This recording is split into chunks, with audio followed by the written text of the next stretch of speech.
olha, você está hiperativa, certo? Na igreja. Você é líder, você está vindo aos cultos, você está cantando em coral.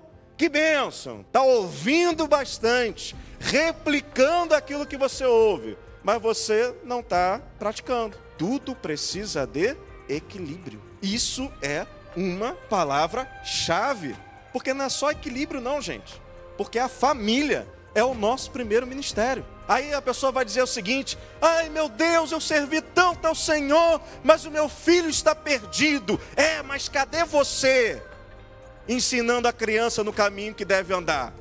Você ficou ensinando para uma porção de gente que tinha que ensinar a criança no caminho que deve andar, mas você mesmo estava ausente de casa, não ensinando a sua criança no caminho que ela deve andar, numa hiperatividade. Você está sempre super ativo, você que está sendo ouvinte da palavra, você está sendo praticante da palavra? A Bíblia, a palavra de Deus, é a nossa única regra de fé e prática. E qual tem sido o seu relacionamento com a Bíblia? Você tem sido simplesmente um ouvinte ou praticante da palavra de Deus? Essa é a nossa reflexão da noite de hoje. Vem conosco e que Deus te abençoe.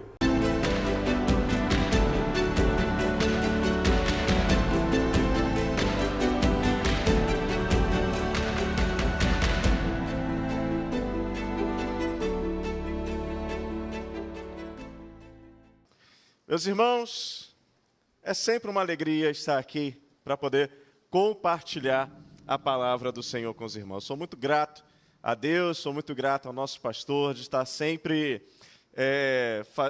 de maneira generosa, né, compartilhando em algumas oportunidades o púlpito, porque é um prazer para nós levar a palavra de Deus e falar aos irmãos também. Domingo que vem é o dia da Bíblia, né? Domingo é um dia em que toda a cristandade, né? Isso começou lá no século XVI, na Grã-Bretanha, aqui no Brasil, somente em 2001 é que foi instituído, né, no segundo domingo de dezembro, o dia da Bíblia. E aí, quero aproveitar esse momento para fazer um pequeno jabá da nossa escola bíblica, né? Inclusive, nesse próximo domingo, por ser dia da Bíblia, aos irmãos ali do currículo 2, que é o panorama cronológico da Bíblia, nós teremos uma aula especial em que a gente vai contar justamente como ocorreu a formação do cânon bíblico, né? Qual foram os critérios, qual foi a caminhada para a formação da Bíblia no estado que nós encontramos ela hoje, do livro de Gênesis até o Apocalipse, né? Eu lembro que isso foi um questionamento de uma irmã, né, numa aula que eu dei, e eu falei: no momento oportuno nós teremos uma aula sim, prometo e cumpro. Não sou político.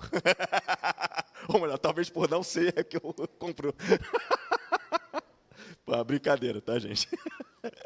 E aí, meus queridos, nessa coisa assim eu quero fazer uma dinâmica aqui, até com o pessoal que está no chat. Eu sei que durante a mensagem, o chat ele fica mais calmo e deve permanecer assim para não distrair, mas eu quero que vocês me respondam aqui no chat.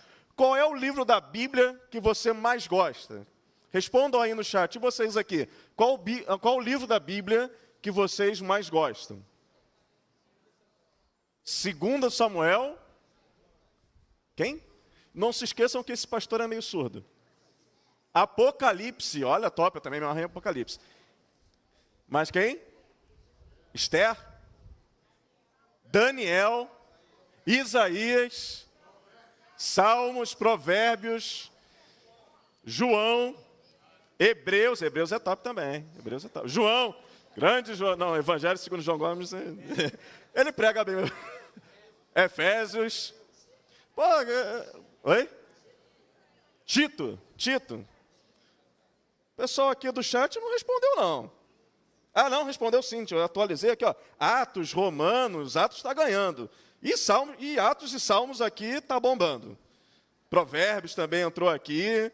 Bacana. O meu é Tiago. Gente, eu me amarro em Tiago. Tiago, para mim, assim, é uma preciosidade. Sou fã do livro de Tiago. Por quê? O livro de Tiago, ele tem um quê, assim, eu poderia dizer que ele é a representação da literatura sapiencial do Primeiro Testamento, só que no Novo Testamento, e com as devidas pitadas do Evangelho de Cristo. Né? A gente tem a literatura sapiencial no Primeiro Testamento, né? Que são os livros ali de Provérbios, o livro de Eclesiastes, o livro de Jó. A gente observa algumas coisas desse estilo no livro de Tiago, só que, claro, permeado da boa nova que Cristo Jesus trouxe para a gente. Ele é extremamente prático. Ele não é muito de teorizar. Como, por exemplo, o Evangelho de João, que algumas pessoas falaram aqui. João, ele é muito teológico na sua escrita. Inclusive, tem algumas pessoas que falam assim, para evangelizar é melhor começar por João. Eu até discordo um pouco dessa fala, porque eu acho que João é um pouco complicado de alguém que nunca teve contato com a Bíblia, ter contato com ele logo de início. Porque ele começa assim, no princípio era o verbo, e o verbo era Deus, e o verbo estava com Deus. Aí a pessoa, gente, que verbo é esse? É o verbo transitivo direto? É o verbo transitivo indireto?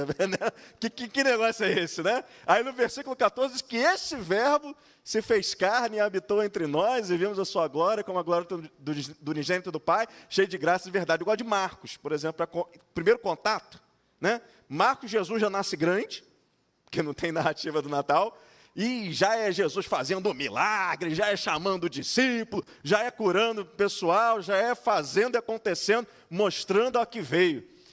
Então, assim, para poder entender quem é Jesus, agora vamos ler Marcos logo, que aí depois, aí assim, você lê Marcos, aí depois você lê o Mateus, depois você lê o Lucas junto com Atos, e aí depois você lê o João.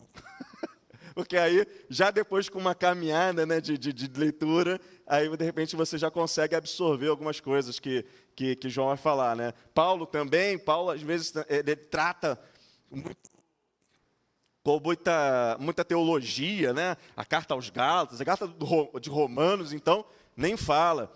Algumas vezes ele é um pouco mais pastoral, como a gente tem na carta aos Tessalonicenses, mas eu gosto muito de Tiago, porque Tiago é prática na veia.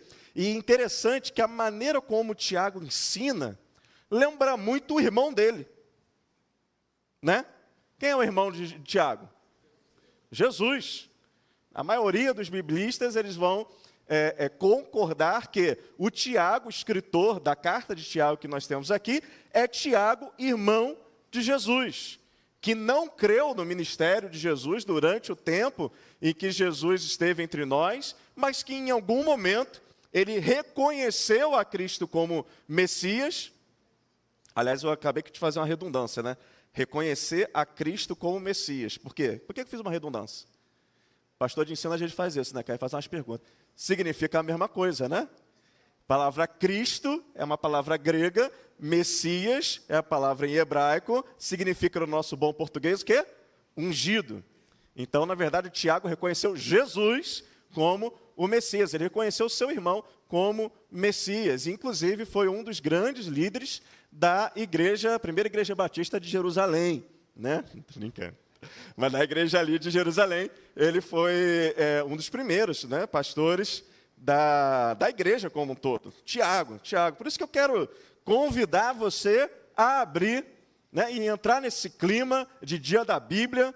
Eu desafio você disse que gosta muito de um livro. Que tal você ler esse livro todinho durante a semana? Aí tem gente assim, gente, misericórdia, falei Salmos são 150 capítulos, só o Salmo 19, né? Então faz o seguinte, confia nesse pastor aqui e lê Tiago.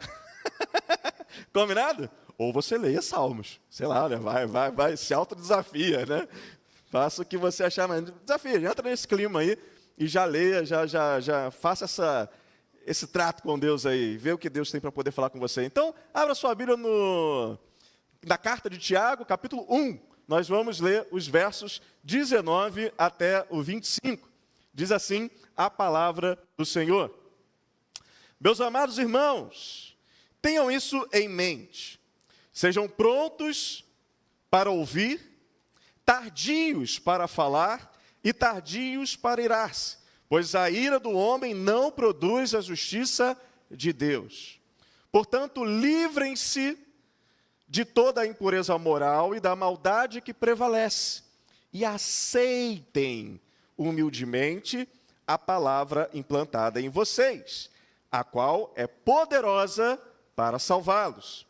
Sejam praticantes da palavra e não apenas ouvintes, enganando-se a si mesmo. Aquele que ouve a palavra, mas não a põe em prática, é semelhante a um homem que olha a sua face num espelho e depois de olhar para si mesmo, sai e logo se esquece da sua aparência.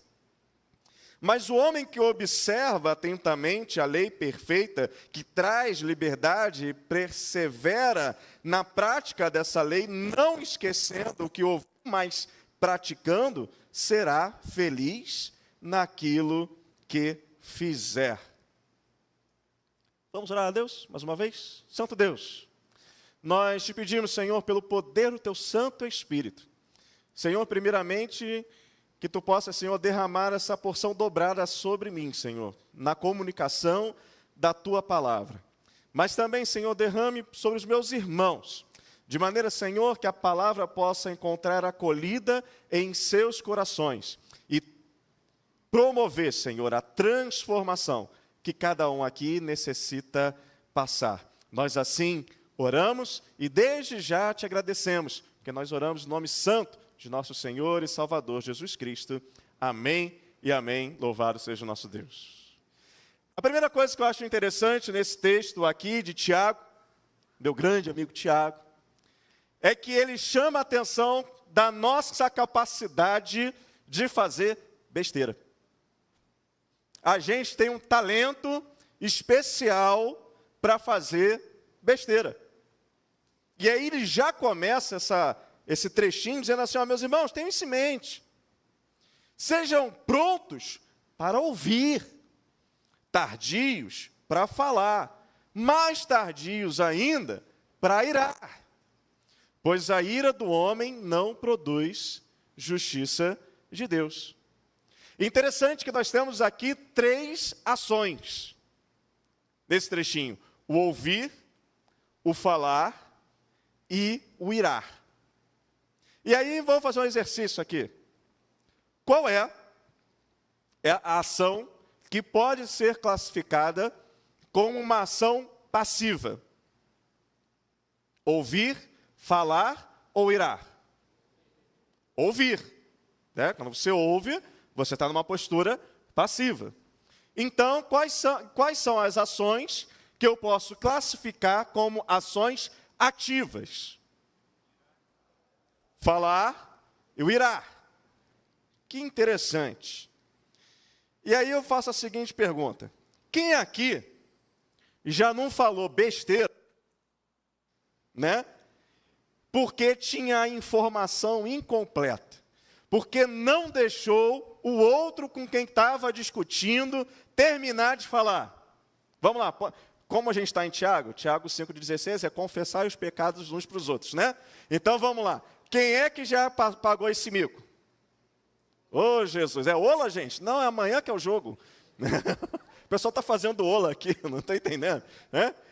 E aí quem se irou também com determinada situação e passou uma vergonha danada também, porque não era aquilo que você pensava. Você, diante de uma situação, você ficou lá irritado, que absurdo! Não, mas a situação era assim, assada. Ai.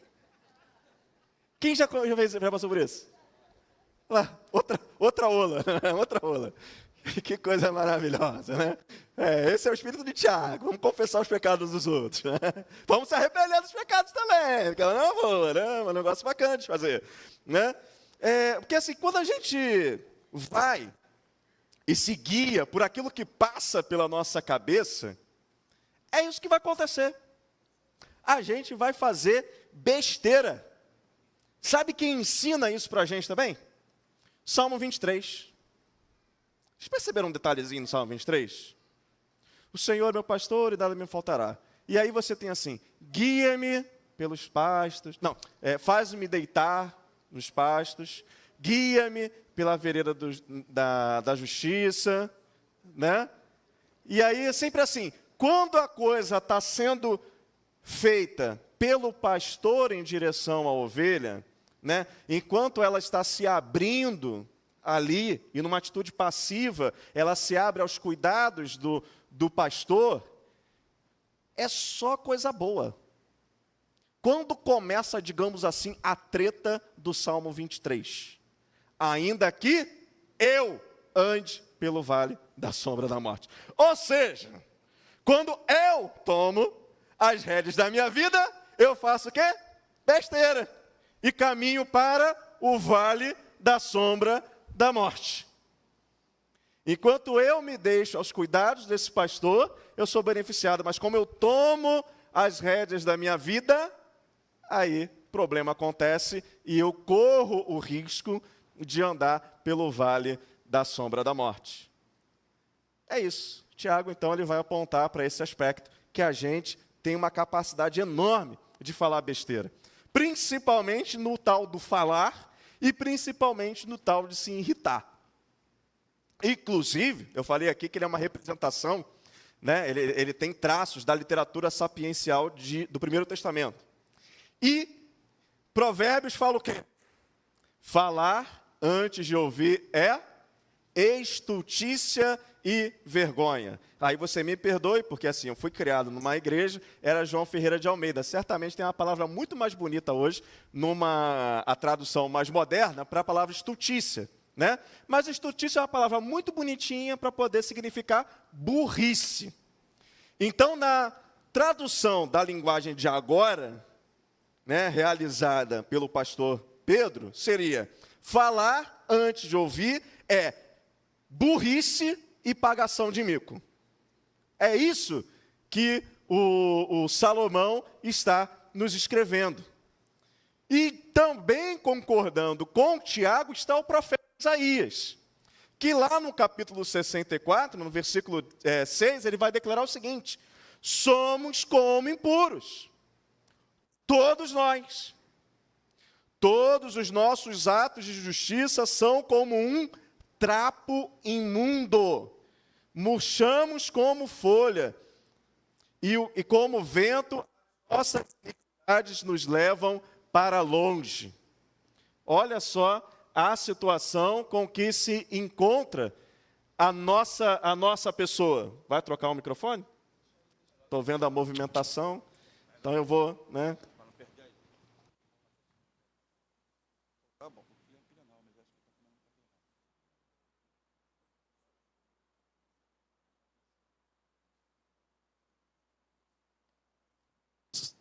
Ótimo, então vamos aqui então. Essa palavra de Tiago, então, ela concorda tanto com Salomão, como também com o profeta Isaías. E aí, qual é o remédio que Tiago fala para a gente poder cauterizar, para a gente poder remediar, então, toda esse nosso problema? Ele diz: aceitem humildemente a palavra implantada em vocês, a qual é poderosa para salvá-los. Por quê? Porque a palavra, ela é lâmpada para os meus pés, ela é luz para o meu caminho, ela aponta o caminho que eu devo seguir. Se eu me pautar pela palavra, será impossível que eu caminhe por vales de sombra da morte, pelas minhas próprias vontades, porque eu estarei atendendo à voz do pastor. Agora, outra coisa que a gente pode destacar também nesse texto de Tiago é a nossa capacidade de enganar a nós mesmos. Olha, a gente é craque de fazer isso. E Tiago, ele vai dizer, ele está sendo bem claro aqui: sejam praticantes da palavra e não apenas ouvintes, enganando-se a si mesmo.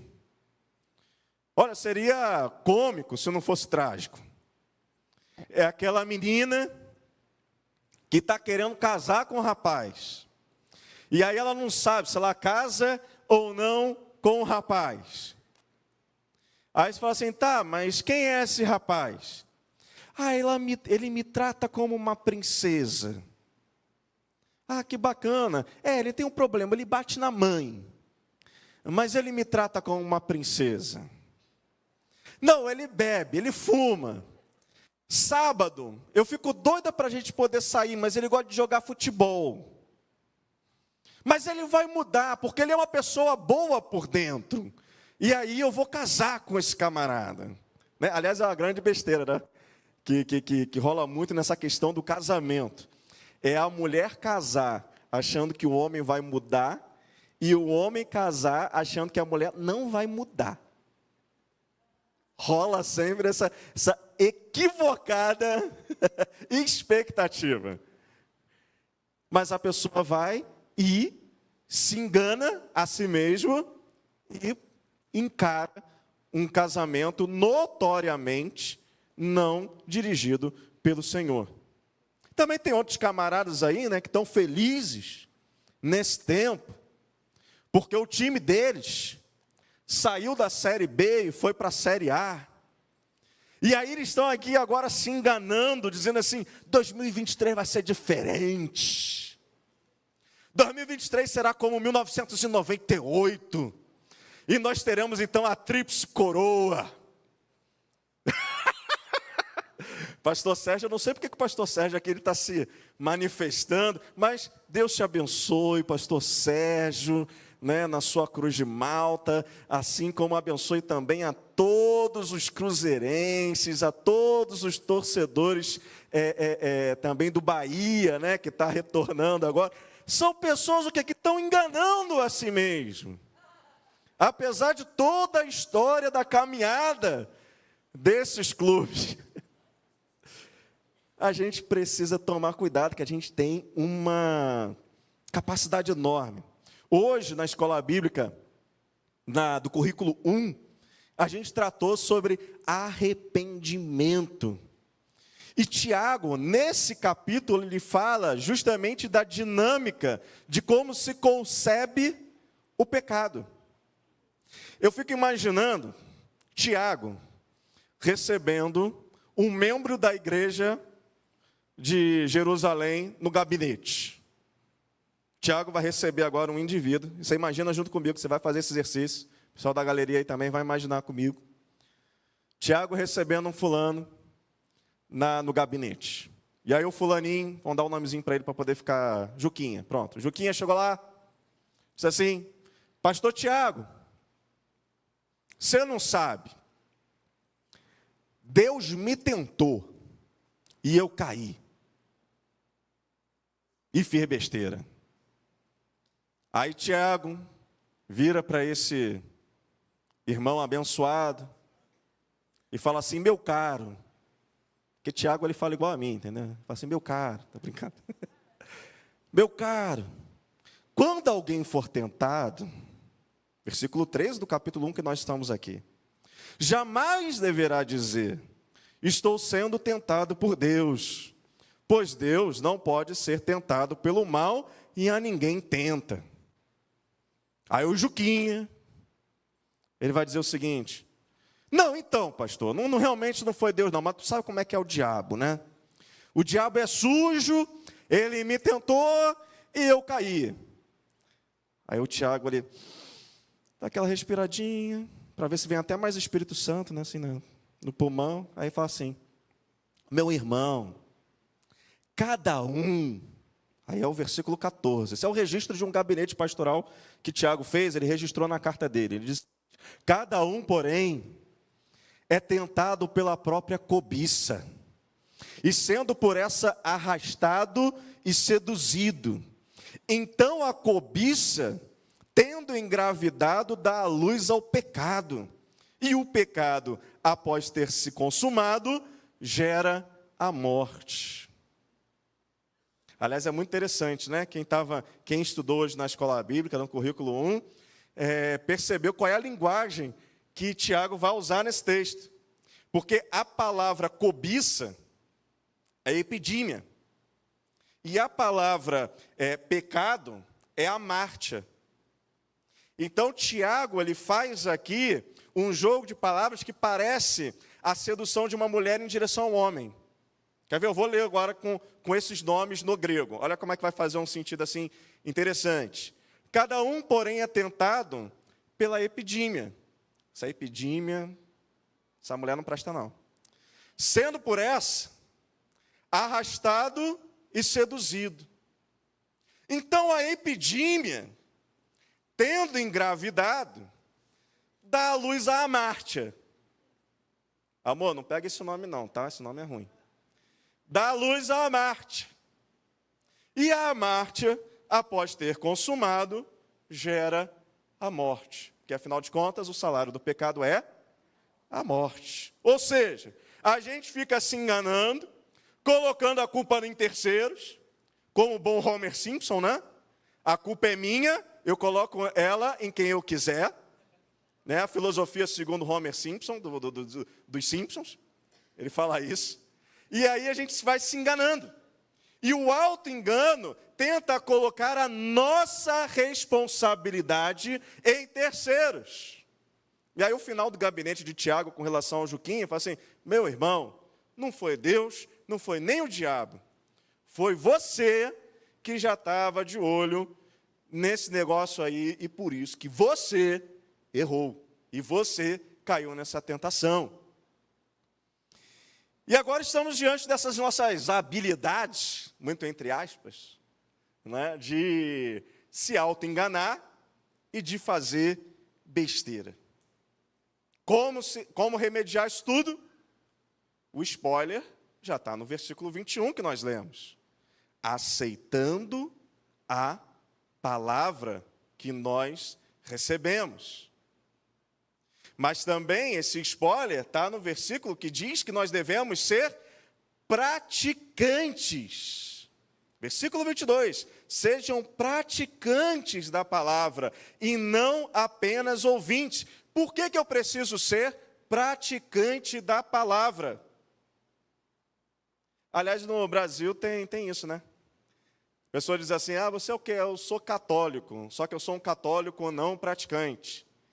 E hoje em dia também tem o evangélico. É o evangélico não praticante. E olha que você pode ser um evangélico ativo, bem ativo na igreja e não ser praticante. Sabia disso? Eu vou dar um exemplo. Vou dar um exemplo aqui. Vou dar um exemplo dentro da nossa realidade. Não estou me referindo a ninguém em particular não, tá? Mas eu vou dar um exemplo dentro da nossa realidade aqui. Como você pode ser imensamente ativo e, no entanto, não ser praticante da palavra. Vamos imaginar que você é uma mulher, que você é do Ministério das Mulheres Conectadas com Deus. Líder. E aí você vai para uma reunião na segunda-feira das mulheres. Aí na terça-feira você vai para o discipulado, que aí você vai discipular outras mulheres. Aí na quarta-feira você vem para o culto. Aí na quinta-feira você arruma um coral para você poder ensaiar. Na sexta-feira, você diz, eu tenho que precisar fazer as compras para a semana que vem. E aí, no sábado, você está num congresso de sábado, domingo. Olha, você está hiperativa, certo? Na igreja. Você é líder, você está vindo aos cultos, você está cantando em coral. Que bênção! Está ouvindo bastante, replicando aquilo que você ouve. Mas você não está praticando. Porque você deve ouvir que a mulher sábia edifica a sua casa. Qual o tempo da sua agenda que você vai ter para edificar a sua casa, se você está num profundo ativismo dentro da igreja? Tudo precisa de equilíbrio. Equilíbrio. Isso é uma palavra-chave. Porque não é só equilíbrio não, gente. Porque a família é o nosso primeiro ministério. Não adianta dizer, aqui, aí a pessoa vai dizer o seguinte, ai meu Deus, eu servi tanto ao Senhor, mas o meu filho está perdido. Mas cadê você? Ensinando a criança no caminho que deve andar. Você ficou ensinando para uma porção de gente, que tinha que ensinar a criança no caminho que deve andar, mas você mesmo estava ausente de casa, não ensinando a sua criança no caminho que ela deve andar. numa hiperatividade. Você está sempre superativo. Você que está sendo ouvinte da palavra, você está sendo praticante da palavra? Sabedoria. Porque realmente é só a mulher sábia que edifica a sua casa. Então você precisa considerar todas essas coisas. E entender que a sua agenda precisa atender às demandas que Deus te cobra. E a tua família é uma delas. E nesse texto aqui, ele vai me responder o porquê que eu devo ser um praticante da palavra. E a primeira resposta que a gente tem, porque é o seguinte: ao ser um praticante da palavra, ao eu então me relacionar com a palavra, eu consigo ver quem eu sou. Isso é o que diz os versículos 23 e 24 desse texto. Ele diz o seguinte: aquele que ouve a palavra, mas não põe em prática, é semelhante a um homem que olha a sua face num espelho e depois de olhar para si mesmo, sai e logo esquece da sua aparência. A gente tem que lembrar o seguinte, que os espelhos antigamente, não é como os nossos hoje, que são feitos de vidro e que tem uma camada fina atrás. Antigamente era de mercúrio, mas depois deixou de ser. Aí entrou depois a prata e depois entrou amálgamas, né, que levam alumínio ou estanho, e hoje em dia o espelho é assim, e é aquele espelho perfeito. Inclusive lá em casa, né, a gente tem até um espelho assim, preso numa ventosa, redondinho, que ele até amplia, né? Eu fico, meu Deus do céu, nem sabia que eu tinha tanto cravo assim no nariz, né? Eu espero que o zoom dessa câmera aqui da igreja não chegue tão perto, senão ele vai denunciar assim, né, a minha necessidade de uma limpeza de pele, que eu só percebi depois que comprei esse espelho, né? Os irmãos vão ficar olhando para o meu nariz depois não, né? Estou só percebendo os movimentos aqui, assim. É bom, olha para o meu nariz, presta atenção mais aqui na palavra. E assim é o nosso espelho hoje, mas o espelho de antigamente, normalmente era de metal polido. O mais baratinho era de bronze polido. E aí você imagina, bronze polido, ele vai dar uma imagem bacana, mas não vai dar uma imagem perfeita. Para você entender bem como é que você está, num tipo de espelho desse, você tem que ficar o quê? Durante um tempinho, olhando para aquele espelho. Porque se você olhar rapidinho, como até bem o Tiago falou, né? Como um homem, olha, porque é engraçado, Fernanda não pode ver nem né? Desculpa, amor, ela não pode ver nem aquele blindex de vidro assim, das lojas. Aí ela para assim, aí ela olha a roupa e daqui a pouco percebe que o foco do olhar dela está diferente. E não é só ela não, tá, gente? O pessoal balançando a cabeça igual o mini crack Coca-Cola aqui agora. Né? Para ali naquele vidro e fica...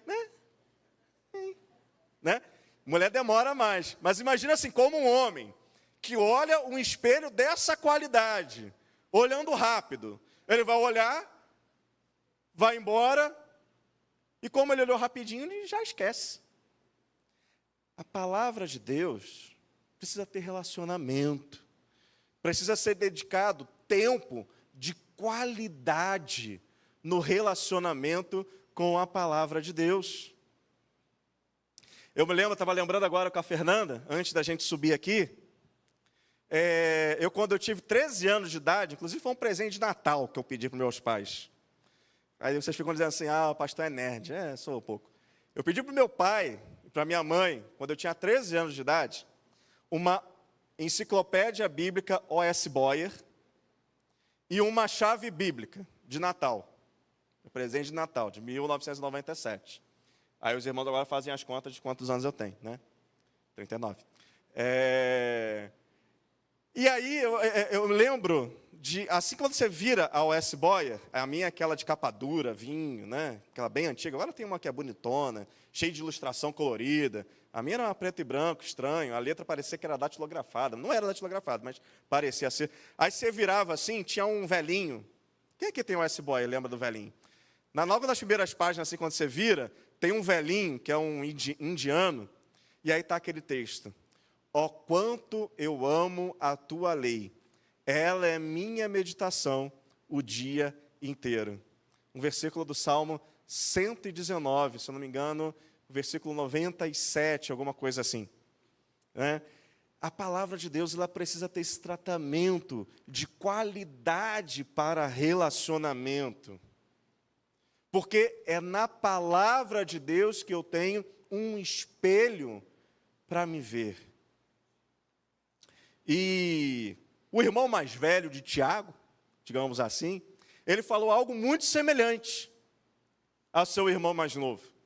Jesus, ali em Mateus, registrado, no versículo 24 a 27, ele diz o seguinte: portanto, quem ouve essas minhas palavras e as pratica, é como um homem prudente que construiu sua casa sobre a rocha. Caiu a chuva, transbordaram os rios, sopraram os ventos e deram contra aquela casa. Mas ela não caiu, porque tinha seus alicerces na rocha. Mas quem ouve as minhas palavras e não a pratica, é como um homem insensato, que construiu a sua casa sob a areia. Caiu a chuva, transbordaram os rios, sopraram os ventos e deram contra aquela casa. E ela caiu, e grande foi a sua queda. Quando eu me relaciono com a palavra como um espelho, e aí então eu passo a ser um praticante daquela palavra, eu enxergo como eu sou. E aí eu posso pensar, quem eu sou? Um homem sábio que está construindo a sua vida sobre a rocha, que é Cristo Jesus, ou um homem insensato, que está construindo sobre alicerces frágeis, que rapidamente serão destruídos. Outra questão muito importante do porquê que eu devo ser praticante da palavra, é porque eu, sendo praticante da palavra, eu sou liberto da prática do pecado. Olha o que diz o versículo 25. O homem que observa atentamente a lei perfeita, que traz liberdade, e persevera na prática dessa lei, não esquecendo o que ouviu, mas praticando-o, será feliz naquilo que fizer. No Primeiro Testamento, seja aquilo que a gente conhece por Pentateuco, ou a Torá dos judeus, ou aquilo que a gente conhece pelos profetas e demais escritos, aquilo ali sempre, de uma maneira geral, é sempre chamado de lei do Senhor. E aí o que Paulo está querendo, que Tiago está querendo dizer é o seguinte: quem atenta à palavra de Deus que eles tinham em mãos até então, que era o Primeiro Testamento, ele chama de lei perfeita. Ele vai chamar a palavra de Deus de lei perfeita. E a genuína libertação da prática pecaminosa acontece quando eu pratico a palavra de Deus. Novamente a questão da agenda. Porque se eu me dedico a praticar a palavra, nem vai me sobrar tempo ou disposição para poder praticar o pecado. E aí a gente vai lembrar novamente de outro sábio, né? Que ele vai dizer lá em Eclesiastes 3:1, há tempo para todo o propósito debaixo do céu. Porque aí você vai de repente estar pensando assim, pastor, mas eu não tenho tempo assim de me relacionar com a palavra de Deus, minha vida é muito corrida e tal, não sei o quê. E aí você tem a opção de desculpa, de coisas que também eu já vivi na minha vida, né? Eu acordava cedo, 5 horas da manhã, ia lá para o centro da cidade para fazer faculdade de administração lá na Gama Filho, voltava da Gama Filho, ia direto para o Carioca Shopping, que eu trabalhava lá, né? E ainda escutava, são 22 horas, estamos encerrando as nossas atividades do dia de hoje. Agradecemos a todos os nossos clientes, associados e colaboradores, desejando-lhes uma boa noite. Não vou dar jabá agora não, né? Calma aí. É que eu trabalhei errado, né? Está vendo? O pessoal reconheceu aqui agora, né? Que passa lá no Carioca, até hoje é o mesmo texto. E eu vivi essa vida, mas tinha que ter tempo para me relacionar com a palavra, para poder praticar a palavra.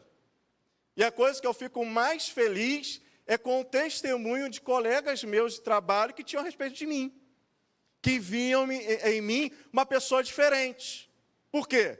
Numa empresa como aquela, só de jovens, até eu que era feio, tinha condição tranquila ali de, diversificar. Mas, pela minha postura, pelo meu entendimento da palavra, entendendo quem eu era pela palavra, eu não era assim. E aí eu era alguém confiável para se estar. Eu era alguém confiável que as pessoas procuravam às vezes para poder compartilhar coisas íntimas, de problemas íntimos, de crises que tinham, porque sabia que eu não ia usar aquilo ali para uma outra coisa, para aproveitar uma vulnerabilidade. Então, meus queridos, por isso que a prática da palavra de Deus nos leva a uma libertação da prática do pecado. E eu quero concluir essa nossa reflexão de hoje dizendo o seguinte: praticar a palavra de Deus é você se inserir numa dinâmica de amor profundo com Deus.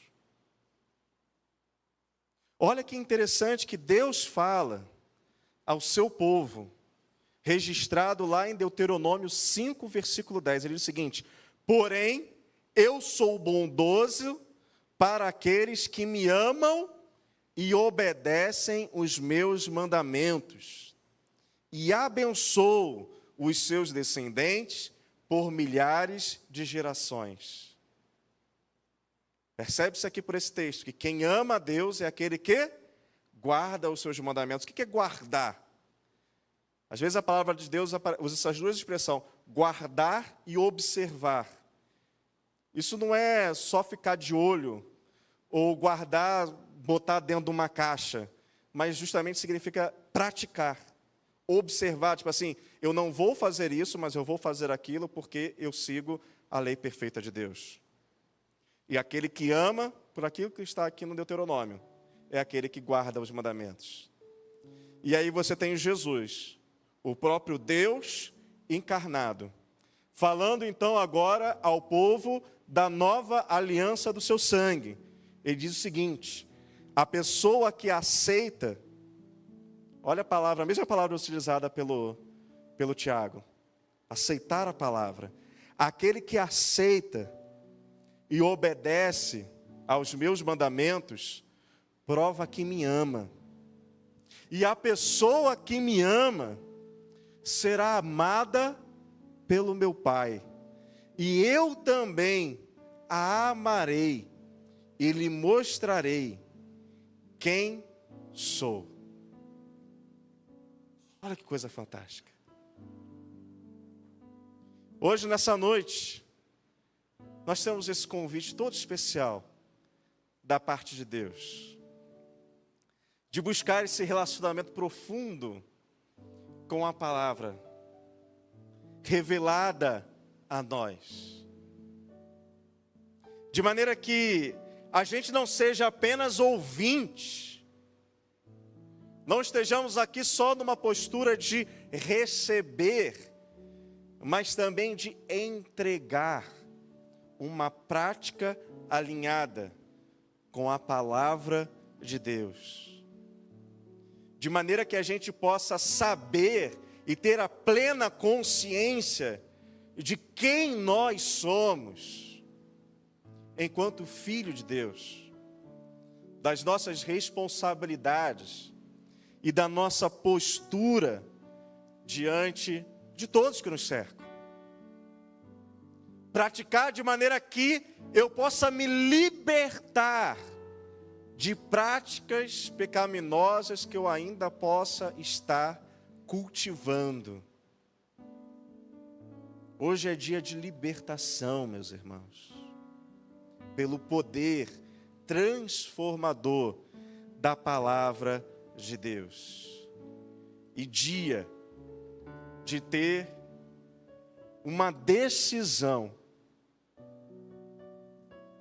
por um relacionamento profundo de amor ao Senhor, guardando, observando, praticando aquilo que está na sua palavra. O Espírito Santo de Deus possa estar trabalhando no seu coração, te convencendo que essa palavra é para cada um de nós. Porque temos na palavra de Deus um tesouro infindável. Então nunca ninguém aqui, a começar desse que está falando, pode dizer que já tem um relacionamento suficiente ou adequado com a palavra. Porque nós temos diante de nós um depósito infinito de bênçãos do Senhor para a nossa vida, para que possamos viver de acordo com os propósitos eternos que Deus tem para cada um de nós. Você deseja junto comigo estar realizando um propósito diante de Deus, de um relacionamento mais profundo com a palavra dele? Se você tem esse desejo de fazer aqui um propósito junto comigo, peço que você levante do seu lugar. Senhor, eu quero ter um relacionamento com a tua palavra. Deus te abençoe, meu querido. Deus te abençoe, meu caro. Deus abençoe. Deus abençoe. Toma posse dessa fonte inesgotável para a sua vida.